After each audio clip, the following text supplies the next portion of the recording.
Hi everyone, I'm Meredith McCarthy and welcome to this session of Talk Time. We're going to be talking about the science behind self-hypnosis.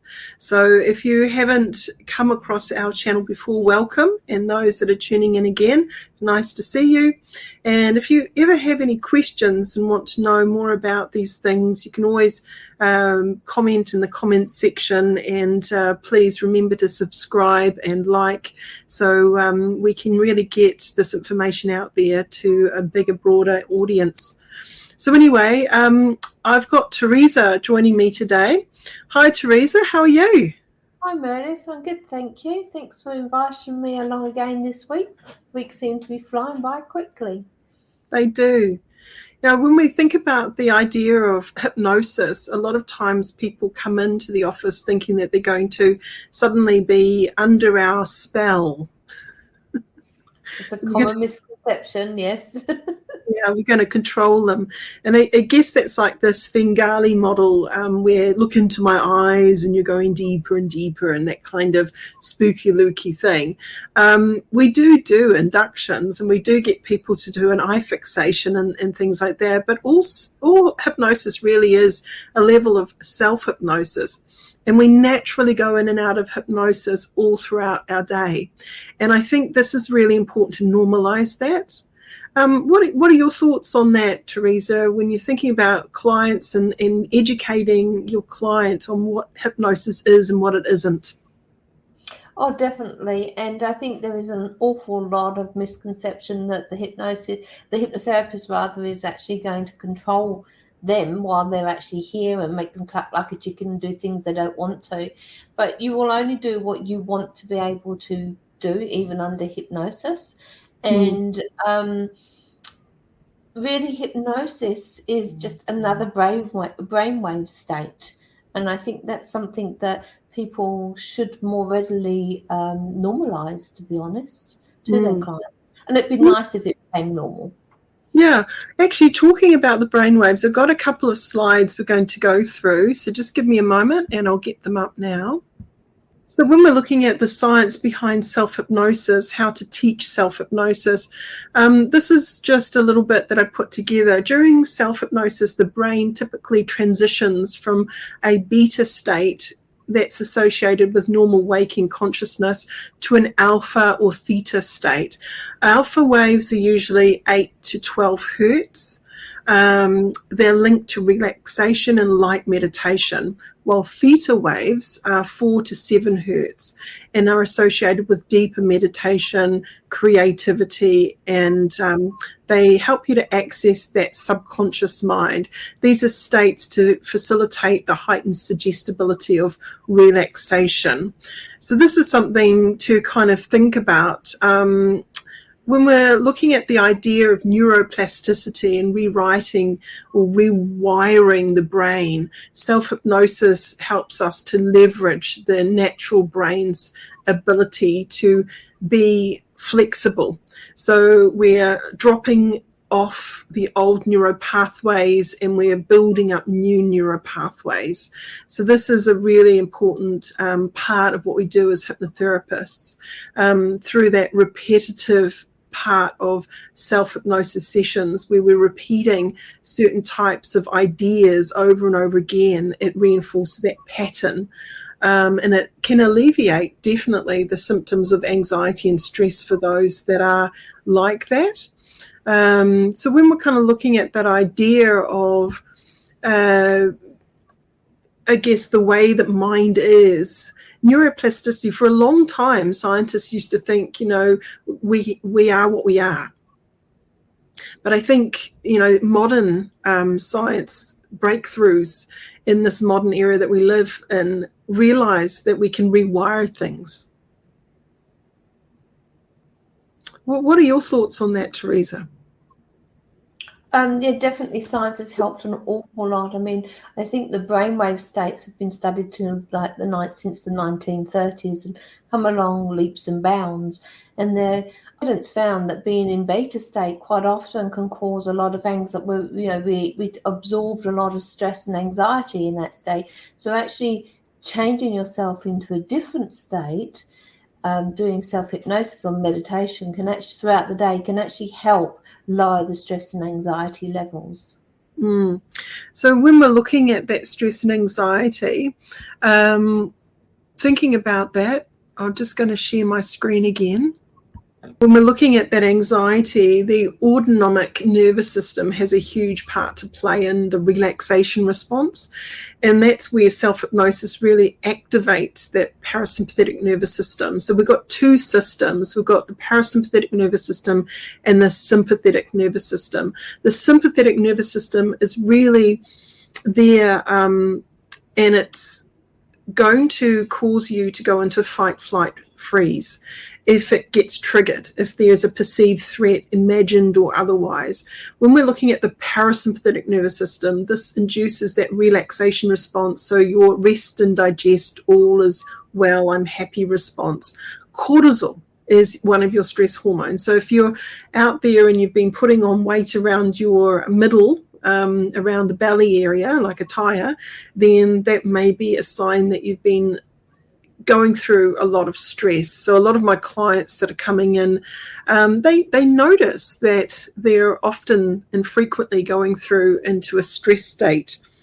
So this is quite an interesting thing when we're looking at the idea of how our system actually works and the program running it. If people get into the habit of reacting in a certain way, that can cause a bit of a problem, especially if they are in the habit of being stressed all the time, because then they start to get this feeling that something's going to happen all the time that's not so great. So they start to look everywhere for potential issues that may occur, and that can cause generalized anxiety. What are your thoughts on that, and how, I guess, the brain has a lot to do with how we experience the world? Oh, the brain is quite an amazing thing, and it can trick us sometimes into thinking things are real that aren't actually real or true. I mean, the way that we actually, some of us don't feel stressed or don't think that we are actually stressed in the time. And until we actually go into a different state where we have become relaxed, because we're always running in that fight, flight, freeze state, we didn't realize how stressed we actually were beforehand. So we've normalized living in that fight, flight, freeze state. Yeah, absolutely. And I think, when we're looking at the idea of coming to a hypnotherapist for support, most of my clients have some level of stress or anxiety, that this is a given. And if someone can practice self-hypnosis outside of your session and get really good at inducing that calm state and then reinforcing calm ideas and running that dress rehearsal of success, it really can set them up for a much more easier journey moving forward. Yeah. And it's good practice to, in my opinion, it's good practice to be doing your self-hypnosis just for your own well-being. You don't have to be working on anything, just bring yourself back to a relaxed state. Yeah. I would like to talk a little bit about pain perception. So studies have shown that self-hypnosis can alter the perception of pain by focusing on relaxation and positive imagery. Individuals can activate endogenous opioid system, which are the body's natural painkillers. Functional MRI studies have demonstrated changes in the brain regions involved in pain processing, such as the anterior cingulate cortex and the thalamus during hypnosis. So that's kind of cool that we've got these studies really showing something is happening there, I think it's amazing, the body. It never ceases to amaze me what it can actually do to help itself heal. Yeah. So when we're looking at the idea of reprogramming and changing the response that we have, this is a big part of what a hypnotherapist does for a living.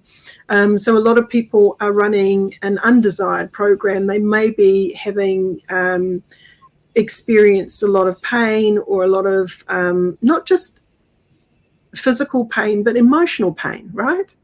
So when we're thinking about the idea of even stress, and stress can then cause physical pain, Because, I mean, how many of you out there have had a sore neck and shoulders because you've been worried about something? You know, our body is listening. And so if we change the signals of what our body's hearing, it can absolutely change the program we're going to run as a response. Definitely, yeah. When we're kind of looking at that idea of cognitive behavioral mechanisms, there is something that we do in self-hypnosis, which is about reframing. And I've talked about this in some other of our talk time sessions. But this is a big part of really reframing how we feel and how we're going to behave when we get to a certain situation.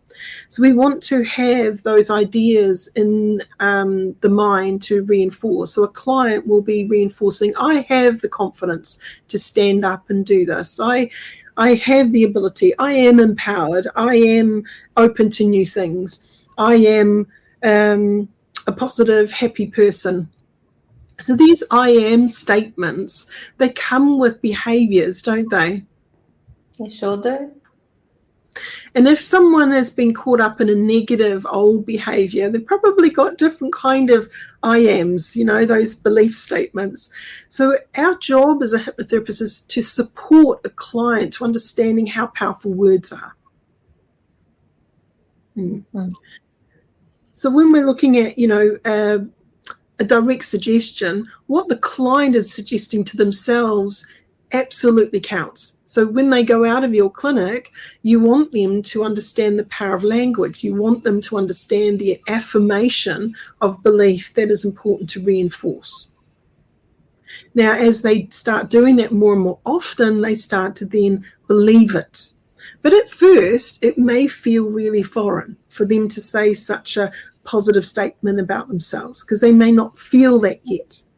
But after a while, if we repeat something enough times, we end up being able to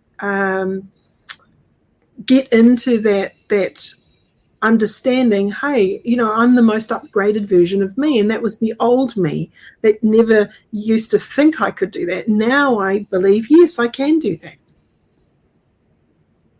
Yeah. So when we're looking at that idea of self-hypnosis, teaching someone self-hypnosis, you want to teach a person how to relax, because a relaxed physical body equals a relaxed mind. And when a relaxed mind is at play, it's a much nicer mind to work with. Right? So if we think about taking someone into hypnosis in the office, let's do a little demonstration, shall we, Teresa? Yeah? Yeah, I'm up for that. Okay. So now I would first of all explain what hypnosis is and what it isn't. So I'm going to pretend that you've never met me before. Okay? Wipe your memory. Not yet, temporarily, please. Yeah. So, Teresa, I just thought we'd start to do some hypnosis very soon, and I wanted to explain what hypnosis is and what it isn't, okay? So what it isn't is really me controlling you. First of all, you're going to be in control of yourself the whole time. All I need you to do is be able to follow my suggestions, but you always have free will. You can decide not to follow my suggestion. That is absolutely fine. But most importantly, you're here for you. So you're the one that's the inner magician. You're the one that is saying something to yourself that you want to reinforce, right? Yep, okay. Now, if you think about the idea of daydreaming, how often do you daydream in the day? Probably a few times. Sometimes probably too often. Now, sometimes we can be caught up in a really nice daydream, right? Mm-hmm. Where we think about what we're going to do and how we're going to do it, and we're in a really good space about it, and we're really creative. But also we can be doing those daydreams that aren't so helpful, right? This is true, yes. Yeah, so we might be thinking about the doomy gloomy of what we don't want and how it might not go well, and so those kind of things. So what we want to do when we go into hypnosis is we're reinforcing what we desire. We're not really focusing on what we don't want. We want to focus on what we really want from now on. So does that make sense to you? Mm-hmm. Yep. Yeah. So actually you've been hypnotizing yourself all throughout your life. You've been making little moments where you've daydreamed success and then you've gone and actioned it. Can you think of a time when you've done that? I guess when I've had an event to go to, and I've thought about, like, when I was doing like a horse riding show competition, and I saw myself winning, Nice. coming in place. Yeah. Yeah. So I saw myself winning. So this is where your visual cortex, is lighting up, and you are imagining success in your mind's eye, right? Mm-hmm. Might you think you might have had some strong feelings of success when you were imagining that you were going to win? Oh, definitely. I mean, we all like to win, don't we? We all like to come first. So, yeah, the emotions, the thoughts go with the emotions and feelings, I think, yes. So when we do hypnosis, we want to really touch down and really reinforce the positive, strong emotions you want winning, right? Mm-hmm. So I'm here as a guide, a bit like a dream walker, but you're the one doing the work on the inside, and it's around you and the changes you want, right? Okay, yeah. Now, every time you go to sleep at night, when you wake up in the morning, we kind of go into this hypnagogic state, the state between awake and asleep.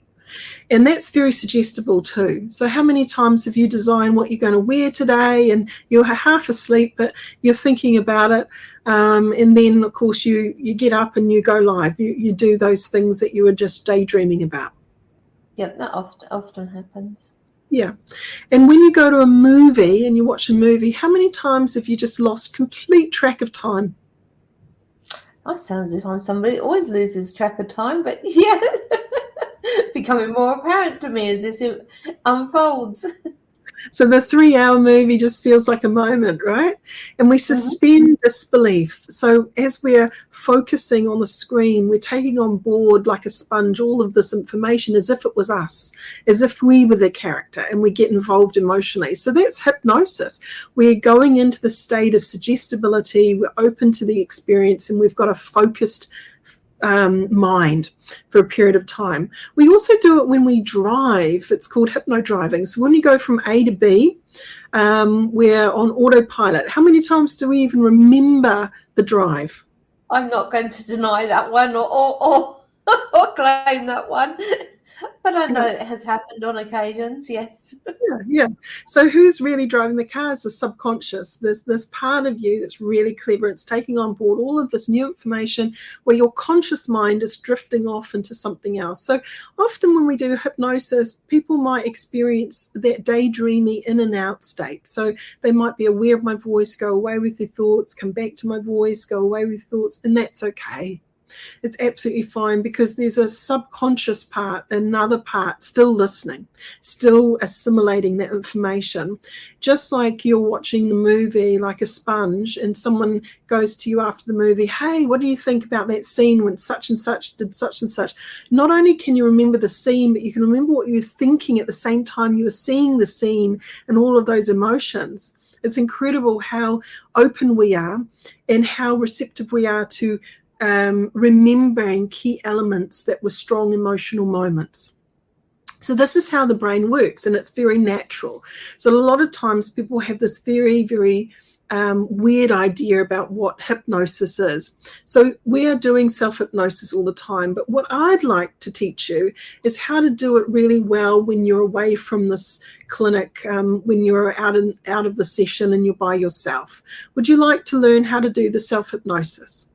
Yes, please. Great. So let's quieten down, okay? So first of all, I'd invite you to take a nice deep breath for me. And on the exhalation, just letting our eyes close. And just feel your body sitting in this moment in time. Just feel it gently sitting and feeling the balance of your body. Notice how clever your body is, how it keeps the balance. How your head is evenly balanced. And your shoulders, just let them soften. Let your spine be nice and strong as you are in this moment, and as you hear the sound of my voice, just feeling the sound of my voice somehow relaxing you into a wonderful state of hypnosis. We are more open to new ideas and thoughts that could be positively transformative. And nod your head if you're open to that positive transformation. Good. So as you deep breathe in and out, feel the movement of the breath through the nostrils. Notice the coolness of the inhalation and the warmth of the exhalation. And you might even notice as you breathe that way how comforting it feels to release the breath, and how much more relaxed you feel as you release each breath mindfully and slowly, like a gentle sigh. And in a moment, we're going to deepen this level of hypnosis. And nod your head if that's okay. Good. So very soon, not yet, I'm going to get you to open your eyes. And when you open your eyes, just focusing way up high on one single point above your normal eye level, as if you're trying to look up at your eyebrows. And I'm then going to begin to count backwards from 10 down to 1. And with each number I count, I'd like you to blink. And each time you blink, feeling and allowing that level of relaxation to deepen, that level of hypnosis to deepen as you go deeper and deeper into that wonderful suggestible state. By the time I count to 1, just letting your eyes shut down, close down, letting all the tiny eye muscles in and around your eyes fully relax, completely relaxed, going all the way relaxed. Relaxing them so much, so properly, that even if you try to lift them at that point, the more you try, the more stuck shut they simply become. So nod your head if you're ready to have that experience now, going deeper and deeper into hypnosis. Good. So let's begin. Opening your eyes now easily, focusing way up high, focusing way up, just using your eyes, doing all the work. That's it. And as you hear the numbers going down, blinking softly, mindfully, 10. That's right. 9, 8, 7, 6, 5, 4, deeper and deeper, 3, deeper and deeper down, 2, and this final number, you know what to do, 1. Just letting those eyes close down, going 10 times more relaxed, 10 times into hypnosis, deeper and deeper, all the way relaxed, so properly relaxed that your eyelids are stuck shut, completely relaxed. So stuck shut, in fact, that even if you try to lift them, the more you try, the more stuck shut they simply become, because you are an expert at relaxing. You're an expert at controlling the level of relaxation you choose to be in, aren't you?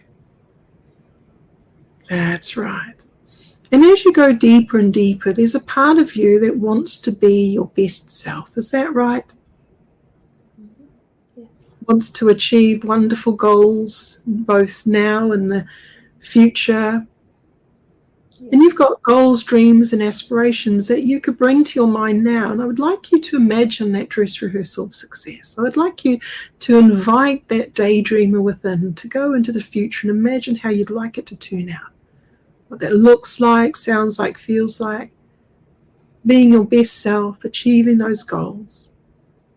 And maybe it might be one specific goal that you can bring to your mind, or it might be a number of goals that you can just segue through in your own wonderful way. Because your mind knows exactly the kind of goals that are important to you. So allow your mind to present those goals and see yourself in those future moments just the way you'd like it to go. Imagine how it feels to be in that moment, achieving that success. How good it feels physically and emotionally. What it looks like, sounds like, feels like. Allow that feeling to permeate through your entire body in such a way that it's almost magnetic, that allows your version of you that you are today to be pulled to that reality that you are visualizing now. That everything that you do, every action and decision that you make moves you towards that target successfully, just like a magnet, perfect in every way, where time almost feels like it's accelerating perfectly, where everything comes into place just on time, perfect in every way, just like you wanted it to go. That's right. And I'd like you to imagine that you could take that wonderful feeling and you could breathe in and you could magnify that feeling throughout your entire body. It's almost like it's turning it up, making it stronger and stronger. It's like a very, very wonderful frequency of success, a wonderful feeling of success.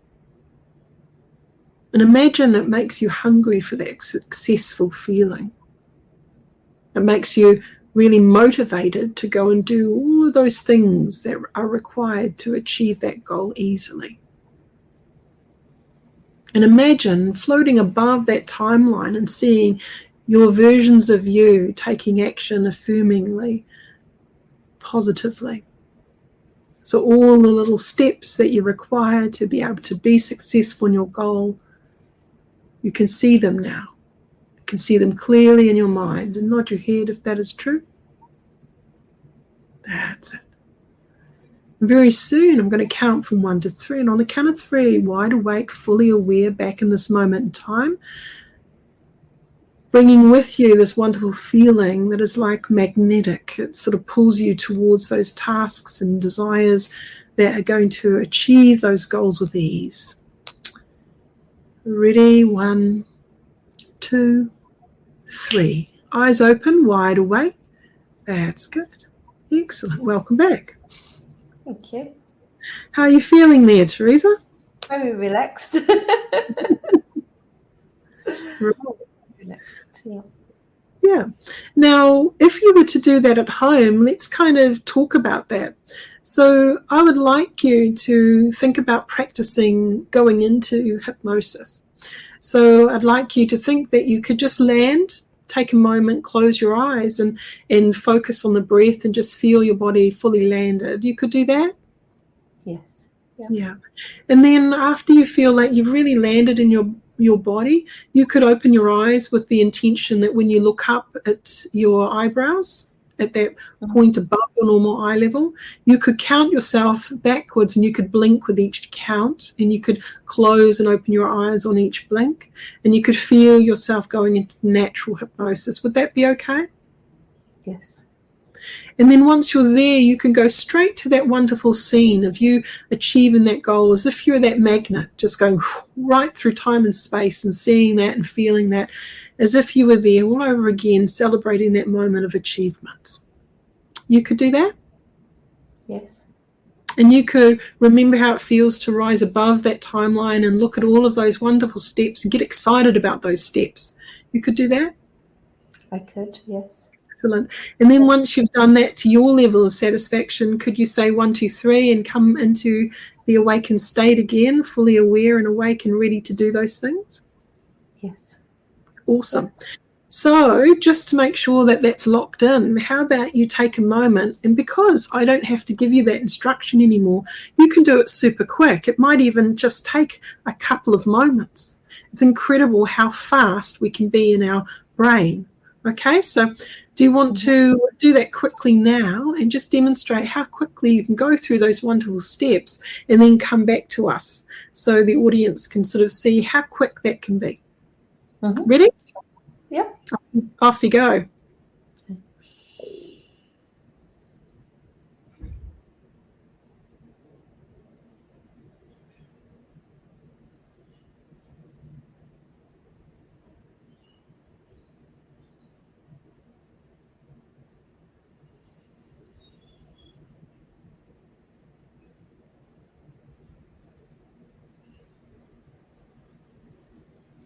I could stay longer. I know we're being filmed. Lovely. So when we're kind of looking at that, the self-hypnosis isn't complicated, and it doesn't matter what induction technique, whatever, it's just getting that normalization for your client, running them through and having their client feel that they could repeat that later. It's that easy. We're wanting to go into channel happy ever after. We're wanting them to go into their resources. When someone daydreams, it's this quick. It's like they're there for a couple of minutes, but boy, they've done some work in there. And then they get pulled back to getting on with whatever else they need to do in the day, right? It is, and I really do encourage people that are listening to have a go themselves. Pause it if they want to, have a go, and then come back to it, because you really will see that it's an amazing feeling and how quickly it can be done. Absolutely. I've got a couple more slides we'll just go through quickly. So we're just talking before about that cognitive reframing. So self-hypnosis allows individuals to reframe negative thoughts and beliefs. This cognitive restructuring can really lead to amazing changes in behavior and emotional responses, similar to the techniques that are used in CBT. It also enhances focus. So self-hypnosis enhances that concentration and focus, just like I used the demonstration of watching a movie and you sort of move your focus towards that.